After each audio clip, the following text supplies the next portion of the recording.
Kabisote, kabisote, kabisote. Simpleng inihaw na pusit lang naman yung recipe natin for the day, kabisote. Ikaw, kabisote, anong pinapalaman mo sa pusit? At gaano mo siya katagal iniihaw para hindi maging makunat yung pusit natin? Sa akin, kabisote, ganito lang yung ginagamit kong pangpalaman. Simple lang. Sibuyas, kamatis, dahon ng kinchay, oyster sauce, liquid seasoning, paminta. At kalamansi na rin. Optional, pwede kang maglagay ng siling panigang para merong konting kick. Tapos, imekos-mekos mo lang. Meron nga pala tayo dito dalawang pusit. Nilinis ko na rin yan. Tinanggal ko yung parang plastic at yung ngipin niya. Inaalis ko rin yung tinta at yung mata ng pusit kasi nalalansahan talaga ako dun eh.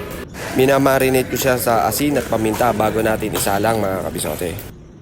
O ayan, kabisote, tsaka natin palamanan yung pusit. Less than 150 lang pala yung nagastos ko dito para sa dalawang pusit at yung palaman niya, kabisote. Ayan, ayos na. Habang piniprepare ko to, nagpapabaga na ako ng uling. Tamang-tama, eto na, pwede na natin siyang isalang, kabisote. Ito ang medyo tricky na part, yung pagluto ng pusit. Kasi pag nasobrahan, kumukunat yan, kabisote. Sa akin, niluto ko siya ng 1 minute per side. Ayos naman ang kinalabasan at hindi makunat. At hindi rin siya dry, kabisote. Ayun, nakailang kembot lang, luto na yung inihaw na pusit natin, mga kabisote. Oh, ano pang hinihintay mo, kabisote? Tara, kakain na!